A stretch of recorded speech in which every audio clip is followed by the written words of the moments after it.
이거 안 되네. 눌러줘야 되겠다. 네. 자, 오늘 우리에게 주신 말씀은 레위기 23장 23절부터 32절까지의 말씀입니다. 제목 같이 읽어보겠습니다.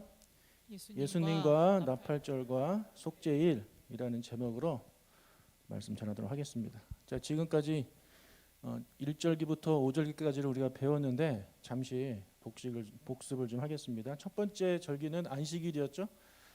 안식일은 한 주의 마지막 이제 날입니다. 이것이 예수님께서 완성하셨죠. 주일로 이제 완성을 하셨고, 그래서 우리 주일을 하면서 예배합니다. 두 번째 절기는 뭡니까? 유월절이죠. 예, 유월절은 날짜가 어떻게 됩니까? 1월 14일 저녁입니다. 1월 14일 저녁. 자, 그날 예수님께서 돌아가셨습니다. 그리고 세 번째 절기는 무교절인데 날짜는 1월 14일 저녁부터 21일까지 7일 동안 진행이 되고, 이 무교절은 예수님께서 우리에게 무엇을 해주신 날입니까? 자유를 주신 날입니다. 예, 하나님께서 이스라엘 백성을 애굽에서 자유케 하셨잖아요. 예, 그 날을 예수님께서 우리 모든 인류에게 죄에서 자유를 주신 그런 날이 바로 무교절이고, 자, 네 번째 절기는 초실절입니다. 예, 초실절은 유월절이 지나고 오는 첫 번째 안식일 다음 날이 바로 이제 초실절이죠. 이날 추수되는 곡식이 뭐라고 말씀드렸습니까? 보리입니다. 이거 헷갈리시면 안 돼요. 예, 보리고, 자, 그 초실절을 예수님께서 어떻게 완성하셨냐면 부활하심으로 우리의 부활의 첫 열매가 되시는 것으로 이제 완성을 하셨고요. 그리고 다섯 번째 절기가 뭡니까? 오순절입니다. 예, 이름이 칠칠절, 맥추절, 오순절. 예. 이 오순절은 초실절로부터 50일째 되는 날, 7주가 지난 후에 있는 날인데, 이 날에는 이제 성령님께서 우리 가운데 임하셔가지고 성령이 강림하시고 교회가 탄생하는 그런 날로 이제 새 언약 백성들한테 완성이 됐습니다. 자, 이제 세 절기가 남았습니다. 6, 7, 8번 이 절기가 남았는데, 이 6, 7, 8번은 계절상 가을에 있어가지고 우리가 가을 절기라고 부릅니다.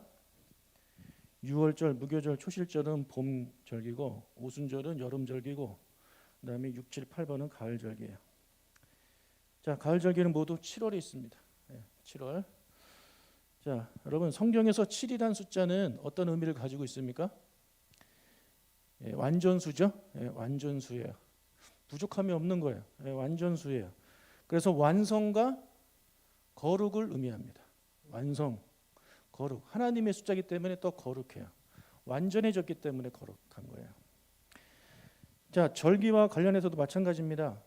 일곱 번째 달, 이 가을 절기는 모두 7월에 있는데, 그래서 이 일곱 번째 달은 완성의 계절이에요. 완성되는 달이에요. 완성의 달로 우리가 이제 이해를 하시면 되겠습니다. 그래서 새 언약 백성인 우리에게는 예수님이 이제 구속 사역을 쭉 진행하셨잖아요. 특히 봄 사역 때 쭉 진행을 하셨고, 십자가와 부활을 이제 이루셨고, 그다음에 여름에 성령님께서 오셨어요. 계속 진행되고 있는 가운데 있죠. 이제 7월 가을 절기에는 이것들이 완성되는 거예요. 완성. 그래서 구속 사역을 우리 주님께서 완성하심으로 우리가 완전하게 되고 우리가 거룩하게 되는 것을 의미합니다. 자, 그래서 우리 가을 절기 역시 중요하죠? 중요하겠죠, 당연히. 예. 지금 봄, 여름까지는 이미 과거의 일입니다. 과거의 일인데, 이 가을 절기는 미래의 일입니다. 그래서 우리가 우리와 직접적인 관련이 있는 절기가 바로 이 가을 절기이기 때문에 우리가 잘 배워야 되죠. 가을 절기 첫 번째인 절기부터 살펴보겠습니다. 여섯 번째 절기는 나팔절인데요. 레위기 23장 23절부터 25절까지를 읽겠습니다. 시작. 여호와께서 모세에게 말씀하여 이르시되 이스라엘 자손에게 말하여 이르라. 일곱째 달 곧 그 달 첫날은 너희에게 쉬는 날이 될지니 이는 나팔을 불어 기념할 날이요 성회라. 어떤 노동도 하지 말고 여호와께 화제를 드릴지니라. 자, 성경 어디에도 이 절기가 나팔절이라는 말은 나오지 않아요. 예. 그냥 나팔을 분다 그래서 그냥 나팔절 보통 이렇게 부릅니다. 자, 여기서 말하는 나팔은요, 양의 뿔로 만든 그런 양강 나팔입니다. 저게 이제 여러분 뱀같이 생겼지만 뱀 아니고 양의 뿔이에요. 자, 날짜를 보면 언제냐면 나팔절은 우리 아까 읽었죠? 7월 1일입니다. 7월 1일. 완전을 의미하는 7월의 첫째 날이라는 겁니다. 자, 하나님은 7월 1일에 나팔을 불어서 이제 기념하라고 하시고 나팔절 10시 역시 성회로 모이는 거예요. 자, 성회는 거룩한 모임이죠. 하나님께서 거룩한 모임, 성도들이 거룩한 모임으로 모일 수 있도록 어떻게 해주셨습니까? 다 쉬게 해주셨습니다. 다 쉬기 때문에 이 모임을 모일 수가 있는 거죠. 그래서 모든 사람들의 노동이 금지됐어요. 자, 지금까지 살펴본 모든 절기들 보면 다 그렇죠? 성회를 모일 수 있도록 하나님이 다 쉬게 해주신 거예요. 자, 그럼 나팔절은 무엇을 기념하는 날인가? 나팔절은 이제 히브리어로 로시 하샤나라고 부르는데 그 뜻이 뭐냐면 한 해의 머리입니다. 한 해의 머리. 자, 한 해의 머리라는 뜻에서 알 수 있듯이 나팔절은 유대인에게 있어서 새해 첫날입니다. 우리로 따지면 음력 1월 1일 정월 뭐라고 하죠? 우리는 1월 1일을 그냥 설날이라고 부르는 설날이에요. 설날 그들에게 설날. 그래서 이 새해 첫날을 맞이해서 나팔을 불어요. 그래서 우리가 생각하기에 새해를 주신 하나님께 감사하나 보다. 우리도 새해 주시면 하나님께 감사하잖아요. 그래서 새해 첫날을 주신 하나님께 감사하는 의미로 나팔을 부나 보다 이렇게 생각할 수 있겠지만 물론 그것도 틀린 건 아니에요. 맞아요. 하지만 그것보다 더 큰 의미가 있습니다. 단순히 새해 첫날을 기념하는 것이 아니라 더 큰 의미를 나팔절은 담고 있어요. 자, 서두에 말씀드린 대로 7월은 완성의 달입니다. 7월은 완성의 달이에요. 자, 제가 질문 하나 드릴게요, 여러분. 맞춰보세요. 역사와 관련된 질문인데 인류의 역사가 시작된 날이 언제일까요? 인류의 역사가 시작된 날이? 네? 인류 사람의 역사 시작된 날이 언제일까요?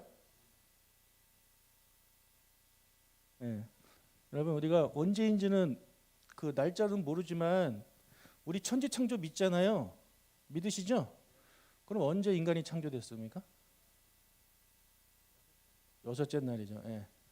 그러니까 인간이 창조된 날이 인류 역사가 시작된 날입니다. 내 말이 틀렸나요? 맞죠? 그날 인간이 태어났으니까 인류 역사가 시작된 날이에요. 그래서 그게 뭐 기원전 몇 년도인지는 정확히 모르고 그날이 몇 월 며칠인지 우리는 모르지만 분명한 것은 인간이 창조된 그 천지 창조의 6번째 날이 인류가 시작한 날이에요. 그래서 천지 창조가 완성된 날 인류 역사가 시작이 되는 겁니다. 여러분 어떤 것이 완성됐다는 얘기는요, 뭔가가 시작된다는 얘기예요. 그렇죠? 뭔가가 완성되면 이제 뭔가가 시작되는 거예요. 그래서 완성은 이 나무 끝은 시작과 반드시 연결이 되어 있습니다. 자, 그날이 이제 창조의 6번째 날이고 창조가 완성된 날이라서 유대인들은 이 7월 1일 그들의 날 절기로 7월 1일이 바로 인간이 창조된 날이라고 믿어요. 7월 1일이. 그래서 뭐 일리가 있죠. 우리도 천지 창조를 믿기 때문에 인간이 창조된 날이 인류 역사의 시작인데 유대인들은 그날이 날짜적으로 7월 1일이라고 믿는 거예요. 저도 그것이 맞다고 생각합니다. 자, 그래서 인류 역사의 첫날인 나팔절에 나팔을 불어요. 나팔을 불면서 이제 유대인이 기념하는 것은 뭐냐면 천지 창조가 완성돼서 인류가 시작이 됐고 거기서 끝나는 것이 아니라 그들이 기대하고 기다리는 메시아가 오심으로 이 시대가 완성이 돼서 새로운 시대가 시작된다라고 그들이 이제 믿습니다. 그래서 그들이 이 나팔절을 지키는 거예요. 그래서 그들이 기다리는 메시아, 유대인들이 기다리는 메시아를 그들은 나팔절이라고 생각합니다. 그날 오신다고 생각하는 거예요. 그래서 매해 그들은 신년의 나팔을 불면서 이제 나팔절을 지키는데 그 나팔 소리가 막 여기저기서 들릴 거 아닙니까? 들리면 누가 놀란다고 생각하냐면 사탄이 놀란다고 생각합니다. 사탄이. 아이고 주님 오시나 보다 하면서 사탄이 놀라가지고 당황하게 된대요. 그렇게 그들은 생각해요. 그래서 막 불어요 나팔을. 그러면서 이제 그들은 나팔을 불면서 그들의 메시아가 오실 것을 그들은 이제 상기하면서 그날을 지키는 거거든요. 여러분 유대인들에게 있어서 이 나팔절은 메시아의 초림과 관련이 있습니다. 메시아의 초림과 관련이 있다고 그들은 믿어요.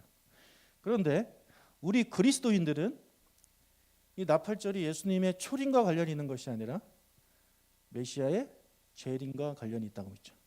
그렇죠? 네. 그 이유는 예수님의 말씀 때문이에요. 마태복음 24장 31절을 읽겠습니다. 그가 큰 나팔 소리와 함께 천사들을 보내리니 그들이 그의 택하신 자들을 하늘 이 끝에서 저 끝까지 사방에서 모으리라. 네, 예수님께서는 자신의 재림에 대해서 이제 말씀을 하실 때에 내가 재림하는 날은 하늘에서 큰 나팔 소리가 있을 것이다. 큰 나팔 소리. 모든 인류가 들을 수 있는 큰 나팔 소리가 있을 것이라고 이렇게 예언을 하셨어요. 그래서 우리 그리스도인들은 예수님이 나팔 소리와 함께 다시 오실 것이다. 그리고 이 세상을 새 하늘과 새 땅으로 완성하시고 새롭게 시작하실 것이라고 우리는 믿어요. 그래서 우리 그리스도인들은 나팔절을 지킬 때 어떻게 지키냐면 예수 그리스도의 재림을 기억하면서 지켜야 하는 것입니다. 할렐루야.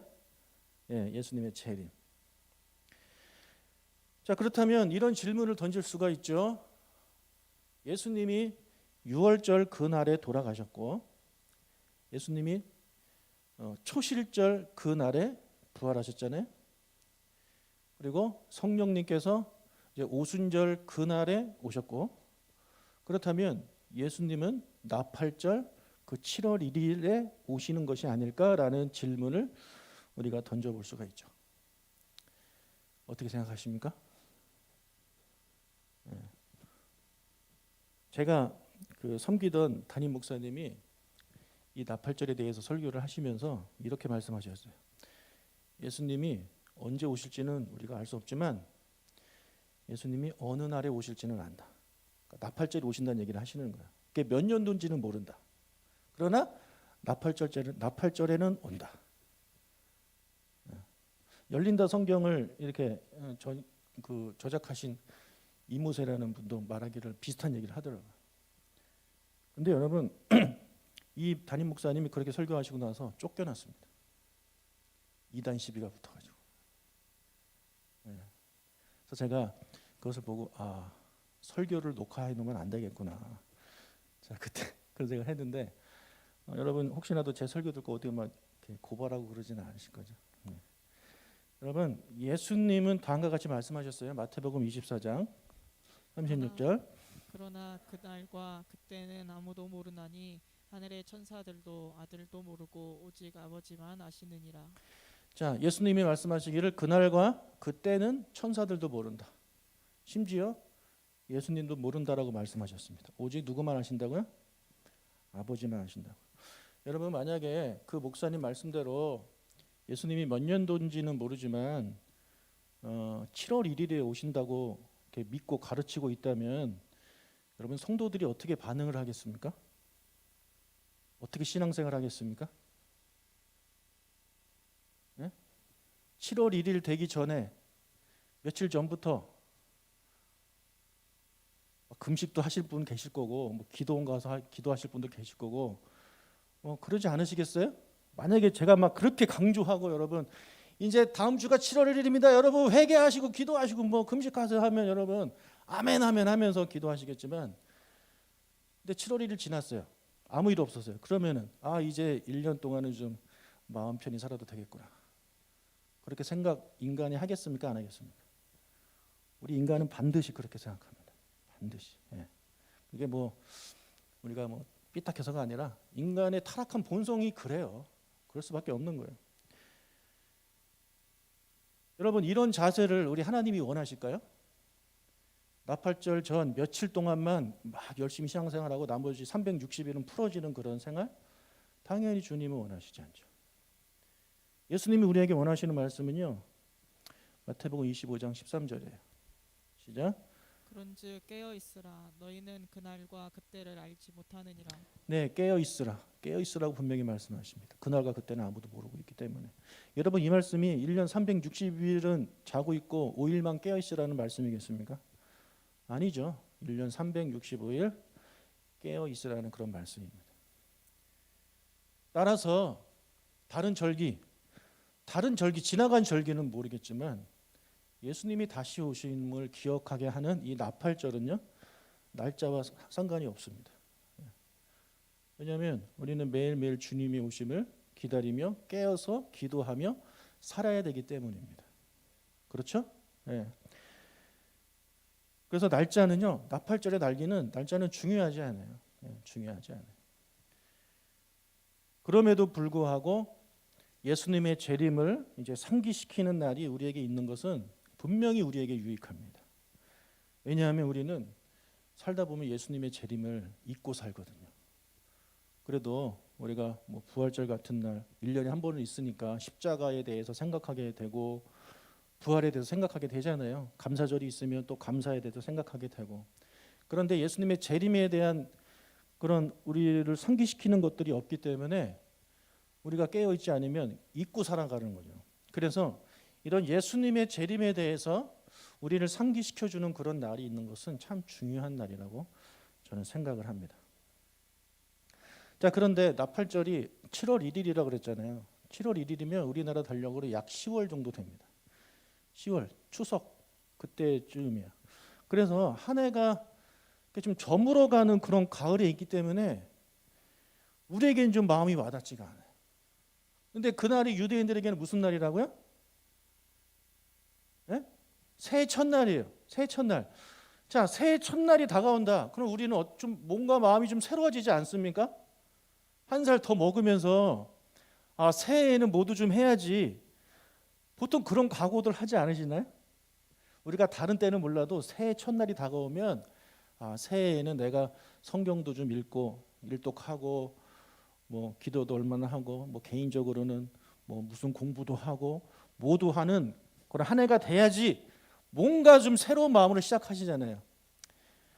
안 그러세요? 그렇잖아요, 그죠? 예.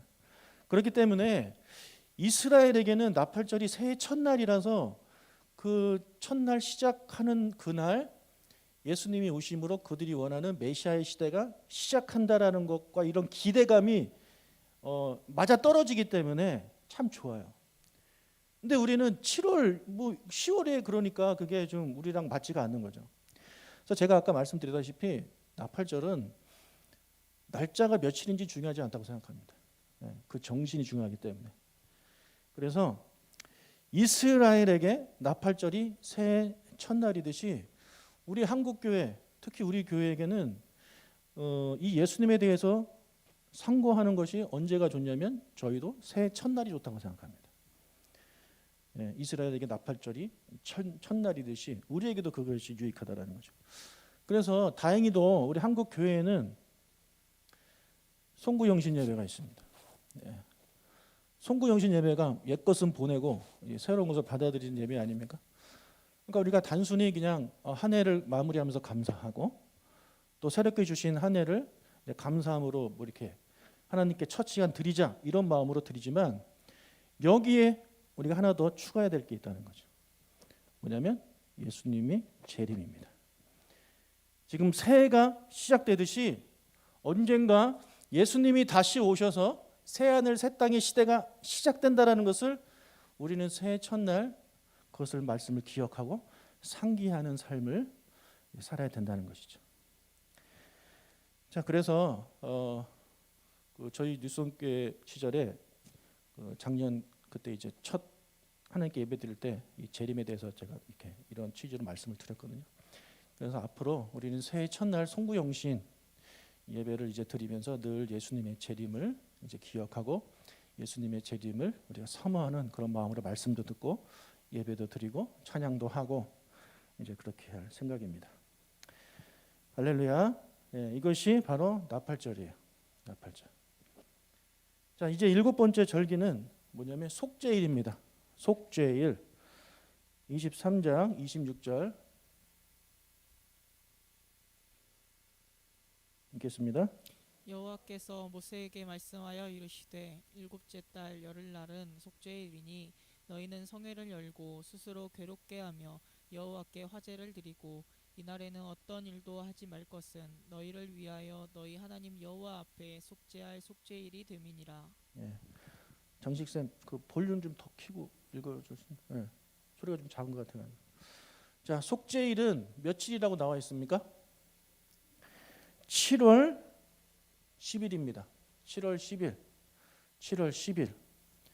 자, 이 속죄일도 완성을 의미하는 그런 일곱 번째 달에 있기 때문에 아주 중요하죠.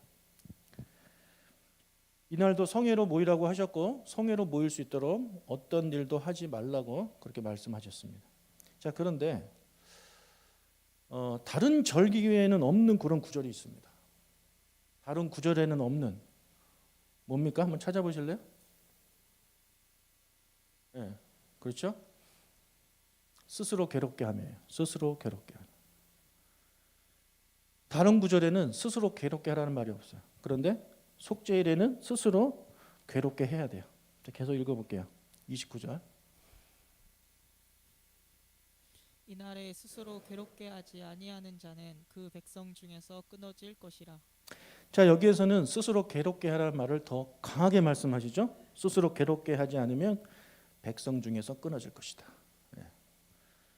그리고 30절. 이날에 누구든지 어떤 일이라도 하는 자는 내가 그의 백성 중에서 멸절시키리니. 자, 여기서는 아무 일도 하지 말라는 말씀을 또 강하게 말씀하십니다. 누구라도 일을 하면 내가 멸절시킬 것이다. 네. 그다음에 31절. 너희는 아무 일도 하지 말라. 이는 너희가 거주하는 각처에서 대대로 지킬 영원한 규례니라. 네, 또 아무것도 하지 말래요. 지금 계속 반복되고 있습니다. 자, 32절. 이거 안 된다. 좀 눌러주실래? 네. 이는 너희가 쉴 안식일이라. 너희는 스스로 괴롭게 하고 이달 아흐렛날 저녁 곧 그 저녁부터 이튿날 저녁까지 안식을 지킬지니라. 네, 여기도 또 쉬란 얘기가 또 나와요. 안식일이래요. 그리고 뒤에는 또 안식을 지키래요. 안식을 지키란 말 여기 이 절에만 2번 나옵니다. 그리고 스스로 괴롭게 하란 말이 또 나와요. 여러분 보통 그 절기를 설명할 때 어떤 절기 어떤 내용이 들어가냐면 뭐 제사는 뭘로 드리고 이런 게 들어가는데 속죄일은 그런 내용은 없어요. 계속 반복되죠. 2가지가. 하나는 뭡니까? 아무 일도 하지 말라. 2번째는 스스로 괴롭게 하라. 이것이 계속 반복돼요. 먼저 아무 일도 하지 말라는 무려 5번이나 나옵니다. 5번. 5번이나 아무것도 하지 말라. 속죄일은. 그래서 현대 이스라엘은 이 속죄일 날 진짜 아무것도 안 해요. 그날은 뭐 뉴스를 포함한 텔레비전, 라디오도 다 쉰대요. 그리고 공공 운송수단, 버스, 열차, 비행기 이런 거 다 쉽니다. 너무나도 그들에게 있어서 중요한 날이기 때문에. 그리고 하나님이 실제로 그렇게 일하지 말라고 5번이나 강하게 말씀하셨고, 그리고 또 다른 절개에는 없는 스스로 괴롭게 하라는 것을 무려 3번이나 반복하셨어요. 스스로 괴롭게 하라. 자, 그렇다면 스스로 괴롭게 하라는 말씀은 무슨 말일까요? 막 자기를 때려라 뭐 이런 걸까요? 네? 여기서 말하는 스스로 괴롭게 하라는 말씀은 금식하라는 말씀입니다. 금식 힘드시죠? 네. 스스로 금식하라는 말씀인 거예요. 그래서 쉬운 성경이나 현대어 성경을 읽어보시는 분들은 거기에 이제 금식이라고 나옵니다. 그래서 여러분 여호와의 절기 중에서 유일하게 금식해야 되는 절기가 바로 속죄일입니다. 다른 날은 먹고 기뻐하고 즐거워하는 날이에요. 주님이 우리를 구원해 주신 날 기뻐하고 우리에게 자유를 주셔서 기뻐하고 부활의 첫 열매가 되어 주셨으니 기뻐하고 성령이 오셨으니 기뻐하고 기뻐해야 되는 그런 잔치의 날인데 속죄일만큼은 우리가 금식해야 되는 경건하게 지내야 되는 그런 날이라는 것이죠. 자, 왜 금식해야 되느냐? 속죄일에는 28절에 나온 대로 이 날이 속죄함을 받기 때문에 그렇습니다. 여러분 내가 뭐 잘못해가지고 용서받는 날이에요. 그러면 용서받기 전에는 우리가 어떻게 해야 돼요? 아버지한테 혼날 일이 있어. 근데 용서를 받아야 돼. 아무래도 마음가짐이 어떻습니까? 네, 좀 아버지가 보시기에 좀 회개하고 뉘우치는 듯한 그런 모습을 보여야 될 거 아닙니까? 자, 그래서 이날만큼은 금식하면서 나의 죄를 반성하고 뉘우치며 회개하는 그런 의미로 스스로 괴롭게 하는 거예요. 여러분, 그런데 이스라엘에게는 이 속죄함을 받기 위한 제사가 있죠. 두 가지 있죠. 뭡니까?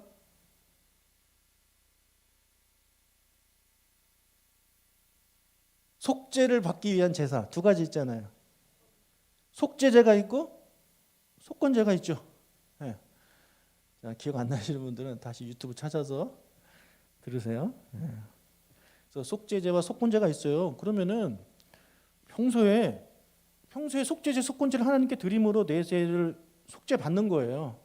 그렇죠? 그런데 그럼 제가 이 속죄제, 속건제 말씀을 드리면서 여러분 그 기억나실지 모르겠는데 우리의 사람의 죄가 성소를 더럽힌다고 말씀드렸죠. 그래서 죄가 적을수록 그리고 죄가 클수록 성소가 더럽혀지는 장소가 다르다고 말씀드렸죠. 그래서 개인이 지은 죄, 그런 죄는 어디를 더럽히냐면 성소 마당을 더럽힙니다. 성소 마당에 있는 번제단 이런 걸 더럽히는 거예요. 그리고 그 다음 좀 큰 죄는 어디를 더럽히냐면 내 성소를 더럽힙니다. 그리고 반역자와 같이 큰 죄, 하나님께 반역하고 온 백성이 지은 그 죄는 어디를 더럽히냐면 지성소를 더럽히는 거예요. 여러분, 우리가 개인적으로 속죄제, 속건제를 드리면 그 지성소에 있는 그거를 청소하는 게 아니에요. 그거를 청소하려면 어떻게 해야 된다고 말씀드렸습니까? 더럽혀진 성소를 청소하려면 어떻게 해야 돼요? 무엇이 필요합니까? 피가 필요하죠. 피를 뿌리거나 바름으로 청소한다고 제가 말씀드렸잖아요. 그래서 번제단은 언제든지 피를 뿌리고 이렇게 하면서 속죄 제사로 다 해결이 돼요. 그런데 지성소는 해결이 됩니까? 안 돼요. 왜요? 들어갈 수가 없으니까. 들어가지 못하는데 어떻게 청소를 합니까? 근데 그날 들어가는 날 1년에 딱 한 번 있죠. 언제입니까? 속죄일입니다. 속죄일. 그래서 속죄일 날 대제사장이 1년에 딱 한 번 들어가는 거예요. 그래서 그때 들어가서 거기에 피를 뿌림으로 그 지성소가 더럽혀진 거를 청소하는 거예요. 아시겠죠? 그러니까 이 속죄일이 없으면 그 지성소에 있는 죄를 청소할 수가 없는 거예요. 해결할 수가 없는 거예요. 그래서 이들에게 있어서는 이 속죄일은 너무나도 중요한 날입니다. 지성소를 청소하는 날이기 때문에. 그런데 여러분, 예수님이 이 땅에 오셔가지고 십자가에 이제 달려 돌아가시고 죽으심으로 속죄일을 완성하셨어요. 완성하셔가지고 제가 뭐 저번에도 얘기했지만 예수님이 죽으심으로 이 지성소가 없어져 버렸습니다. 내성소와 지성소 구분이 없어져 버렸어요. 옛날에는 지성소에 1년에 한 번 들어가는데 이제는 그럴 필요가 없어요. 아무 때나 들어가면 돼요. 아무 때나 들어가서 그 지성소에 있는 더러운 것을 우리의 그 회개로 청소할 수가 있기 때문에 굳이 우리 새 언약 시대 백성한테는 대속죄일이 1년에 하루일 필요가 없다라는 말씀입니다. 이해가 되시죠? 우리가 매일매일 주님의 지성소 앞으로 나아가면 그날이 대속죄일인 거예요. 예. 그리고 우리는 제사장이기 때문에 이제 그것이 구분이 없어져 버린 지성소에 얼마든지 들어갈 수 있는 자격이 되는 사람들이기도 하고. 자, 그래서 우리 새 언약 백성한테는요, 대속죄일이 더 이상 1년에 한 번이 아닙니다. 매일매일이 대속죄일이 될 수 있어요. 누구에게? 회개하는 자에게. 회개하지 않으면 대속죄일이 아니죠. 우리는 우리 안에 계신 성령님 이미 내 안에 계시기 때문에 내가 지성소 아닙니까? 내 안이. 여러분 자체가 지성소예요. 여러분 그 지성소를 청소하셔야 됩니다. 여러분의 죄로 더럽혀진 지성소를 청소하셔야 돼요. 네, 이 청소는 어떻게 가능하냐면 우리가 주님 앞에 나의 죄를 회개하고 용서를 구하는 기도를 통해서 우리가 이제 죄사함을 받는 거 아니겠습니까? 그래서 우리가 일주일에 한 번 이렇게 주일날 와서 여러분 예배 드리시기 전에 하나님께 여러분의 죄를 회개하는 것은 너무나도 중요합니다. 회개 기도는 항상 꼭 하시길 바라요. 주일날 교회 오시면. 그리고 수요 예배, 금요 예배 오시는 분들은 그때도 하셔야죠. 그러면 그런 분들은 최소 일주일에 3번은 회개의 기도의 시간을 갖는 거죠. 그날이 그분의 속죄일이 되는 거예요. 만약에 교회를 못 오신다, 그럼 어떻게 해야 되겠습니까? 자기의 처소에서 회개 기도하시면 되겠죠. 저희 제자훈련 숙제 중에 매일 아침에 일어나서 그리고 자기 전에 주기도문으로 기도하라는 그런 숙제가 있습니다. 아침에 기도하는 이유는 주기도문에 나오는 그런 기도의 내용 중에 그 하루 동안 주실 은혜들을 구하는 내용들이 들어있기 때문에, 예를 들어 뭐 일용할 양식을 달라는 그런 기도 있잖아요. 그런 거의 대부분이 다 아침에 드려야 되는 기도의 내용들이에요. 그래서 아침에 기도하는 거고, 또 자기 전에 우리가 주기도문을 기도해야 되는 이유는 바로 이것 때문에 그렇습니다. 오늘 하루 내가 지었던 죄를 회개함으로 정결하게 하는 매일매일의 그런 속죄의 시간이 필요하기 때문에 그렇습니다. 같이 한번 읽어볼까요? 우리가 우리에게 죄 지은 자를 사하여 준 것 같이 우리 죄를 사하여 주옵시고. 네, 저 용서에 대한, 속죄에 대한 그런 기도의 내용이 주기도문에 담겨 있기 때문에 여러분 자기 전에, 주무시기 전에 주기도문으로 꼭 여러분 그날의 죄를 회개하는 그런 거룩한 습관을 들이시길 축복합니다. 예. 그러면 그날이 바로 우리에게 있어서 매일매일의 속죄일이 되는 거예요. 예. 할렐루야. 그래서 여기에 계신 우리 모든 분들도, 제자훈련 안 받으신 분들도요, 이런 좋은 습관을 들였으면 좋겠어요. 아침에 저녁에 주기도문으로 기도하실 때 빨리빨리 하지 마시고 천천히. 제일 좋은 건 제가 보기에 보고 읽는 게 제일 좋습니다.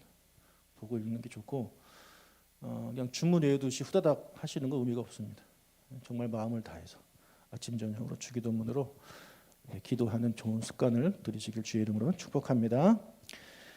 우리 같이 찬송 한 곡 하고 예배 마치겠습니다. 하나님의 나팔소리.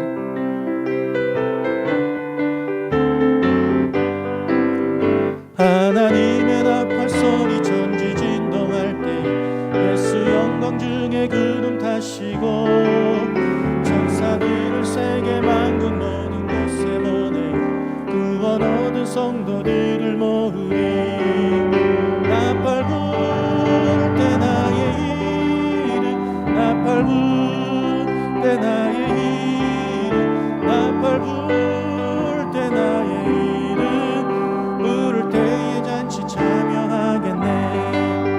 무덤 속에 잠자던 자 그때 다시 일어나 영화로운 부활 승리 얻으리. 성령 구름 타고 올라가 공중에서 주의 얼굴 배우리. 나팔 불 때 나의 이름, 나의 이름, 나팔 불 때 나의 이름, 부를 때에 잔치 참여하겠네. 주님 다시 오실 날을 우리 알 수 없으니 항상 기도하고 깨어 있어서 기쁨으로 보좌 앞에 우리 나가서 그때까지 참고 기다리겠네.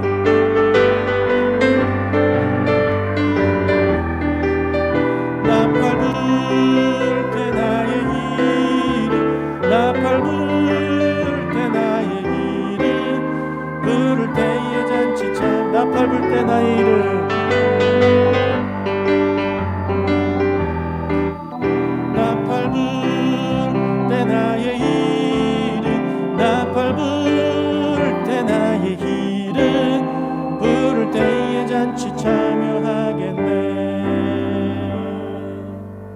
할렐루야. 하나님 아버지,